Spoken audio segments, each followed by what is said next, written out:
Gerçek şu ki insanın yaratılış tarihinde onun henüz anılan bir varlık olmadığı bir dönem gelip geçmiştir.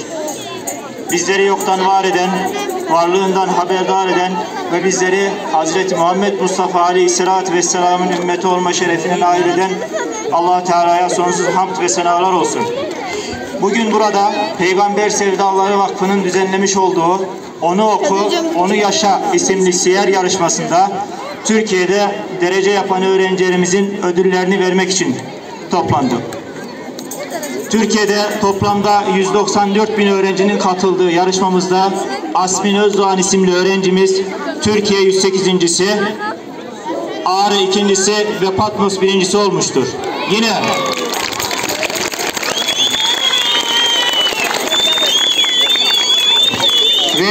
okulumuz öğrencilerinden Ela Cücen Türkiye 129.'su, Ağrı 6.'sı ve Patmos 2.'si olarak bizleri gururlandırmışlardır.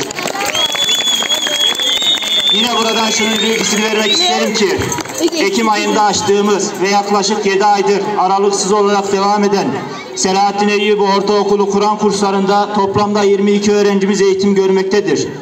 Bu öğrencilerimiz saat 1.30'dan 4.30'a kadar gruplar halinde haftanın 4 günü Kur'an-ı Kerim dersleri almaktadırlar.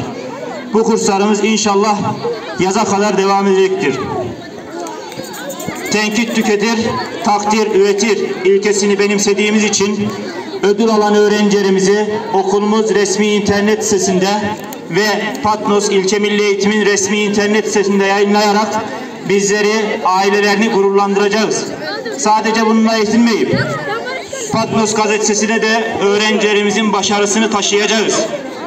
Son olarak ise tüm Ağrı halkının Selahattin Eyyubi'nin başarısından haberdar olması için İlke TV Haber Ajansı'na öğrencilerimizin bilgilerini vererek Ağrı'da öğrencilerimizi gazetelere çıkartacağız.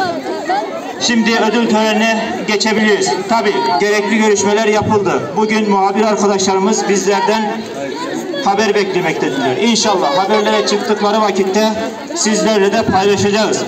Şimdi 194.000 öğrencinin içerisinde Türkiye 108.'si, Ağrı 2.'si ve Patmos 1.'si olarak bizleri gururlandıran Asmin Özdoğan öğrencimize ödülünü vereceğiz.